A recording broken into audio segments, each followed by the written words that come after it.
गुजरात की वो रानी जिसकी वीरता ने मोहम्मद गोरी को जान बचाकर भागने पर मजबूर कर दिया था। हमारे देश के धन ऐश्वर्य को हथियाने के लिए असंख्य विदेशी ताकतों ने भारत भूमि की ओर आंख उठाकर देखने की हिम्मत की। कई विदेशी शासक यहाँ पैर जमाने में कामयाब भी रहे। हमारी माटी पर जन्मे सैकड़ों वीर सपूतों ने इन विदेशी ताकतों को बराबरी की टक्कर दी। इतिहास में ऐसे असंख्य राजा रजवाड़े हुए जिन्होंने विदेशी ताकतों को नाको चने चबवा दिए। राजा रजवाड़ों की वीरता की कहानियों तो हम बार बार लगातार सुनते हैं, लेकिन सच तो यह है कि हमारे यहाँ रानियाँ राजकुमारियाँ वीरता और ऐश्वर्य दिखाने में, भारत भूमि को बचाने में कभी पीछे नहीं हटी। फिर चाहे वो दक्षिण की रानी वेलु नाचियार हो, रानी अम्बाका हो, या अंग्रेजों से लोहा लेने वाली मर्दानी झांसी की रानी। दुख की बात यह है कि भारत के वीरों के बारे में जितनी जानकारियां हमारे पास हैं, उतनी वीरंगनाओं के बारे में नहीं है। राजा रजवाड़ों की कहानियां, वीरता के गुणगान तो हम गाते रहते हैं, लेकिन कहीं न कहीं वीरंगनाओं की गाथाएं गाने में हम एक कदम पीछे हो जाते हैं। बेहद ज़रूरी है कि हम अपनी वीरंगनाओं के बारे में पढ़ें, सुने और जानें। इसी श्रृंखला में आज हम बात करेंगे गुजरात की रानी नायका देवी की। मुस्लिम शासक मोहम्मद गोरी ने 1175 ईस्वी से 1206 ईस्वी के बीच भारत पर कई बार हमला किया।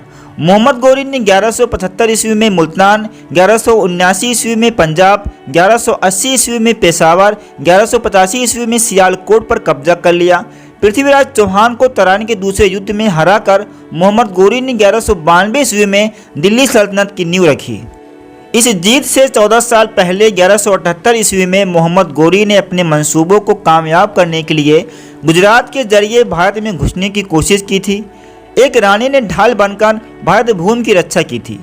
गौरतलब है कि रानी नायकी देवी कैसी दिखती थी, आज हम वो भी नहीं जानते और न ही उनकी वीरता के बारे में ही ज़्यादा जानते हैं।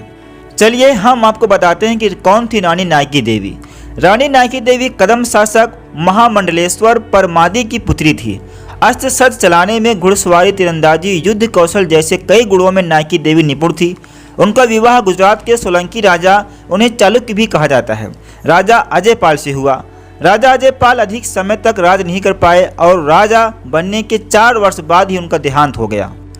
रानी नायकी देवी और राजा अजयपाल के पुत्र मूलराज द्वितीय गद्दी पर बैठाए गए और रानी नायकी देवी राजमाता के रूप में राज्य का कामकाज देखती रही। मोहम्मद गोरी ने वो कर दिखाया था जो बड़े बड़े योद्धा नहीं कर सके थे। उसने भारत के अंदर पैर जमाना शुरू कर दिया था। मुल्तान जीतने के बाद उसकी नज़र राजपुताना और गुजरात पर पड़ी। मोहम्मद गोरी के निशाने पर था गुजरात। अमेरिकी इतिहासकार टेट एच चांडलर का मानना है कि यह शहर 1000 ईस्वी में दुनिया का 10वां सबसे बड़ा शहर था और यहाँ 1 लाख से ज़्यादा लोग रहते थे। जब गोरी ने अहिलवाड़ पाटन पर आक्रमण किया तब यहाँ की बागडोर मूलराज द्वितीय के हाथों में थी। गोरी को लगा कि एक औरत और एक बच्चा उसका क्या बिगाड़ लेंगे। जल्द ही उसकी यह गलतफहमी दूर होने वाली थी। मोहम्मद गोरी के आक्रमण करने की तैयारियों के बारे में सुनकर रानी नायकी देवी ने भी युद्ध की तैयारियां शुरू कर दी। उन्होंने गोरी की सेना का मुंहतोड़ जवाब देने के लिए सेना तैयार की। इसके अलावा उन्होंने पृथ्वीराज चौहान समेत आसपास के राजाओं से मदद मांगी। गौरतलब है कि उन्हें नद्दुड़ के चाहमान वंश, जालौर के चाहमान वंश और अरबुदा के परमार के अलावा किसी ने भी मदद नहीं की। रानी नायकी देवी को समझ में आ गया था कि मोहम्मद गोरी को हराने के लिए उसकी तैयारियां काफ़ी नहीं थी। नायकी देवी ने युद्ध की ऐसी रणनीति बनाई जिससे उसकी सेना को फायदा हो। उन्होंने आज के माउंट आबू की तलहटी पर स्थित गदरघट्टा के उबड़ खाबड़ इलाके को युद्ध क्षेत्र के रूप में चुना। ये कसाह राधा गांव के पास का क्षेत्र था। आज के राजस्थान के सिरोही जिले में ये जगह स्थित है। जब गोरी की सेना कसाह राधा पहुंची तब रानी नायकी देवी अपने बेटे को लेकर रणभूमि में उतरी।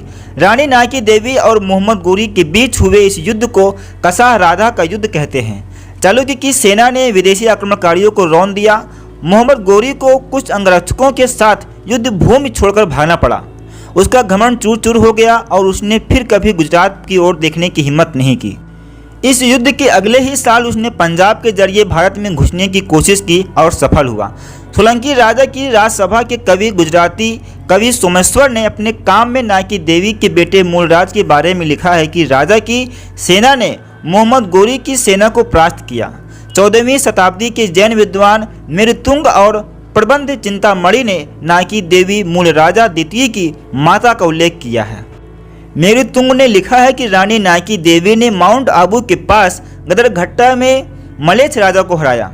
मोहम्मद गोरी की हार का जिक्र 13वीं शताब्दी की फारसी लेखक मिनहाज उस सिराज के लेखों में भी इस युद्ध का उल्लेख मिलता है।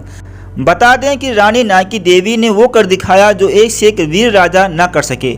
दुख की बात यह है कि इसके बावजूद उनके बारे में बेहद कम जानकारी उपलब्ध है। उस दौर के कई लेखकों ने इस युद्ध का जिक्र किया है, लेकिन रानी नायकी देवी के इतिहास में वो जगह नहीं मिली जो उनका हक था। इसलिए दोस्तों, हम आपसे निवेदन करते हैं कि इस वीडियो को अधिक से अधिक शेयर करें ताकि रानी नायकी देवी का इतिहास दुनिया के सामने उजागर हो सके। धन्यवाद।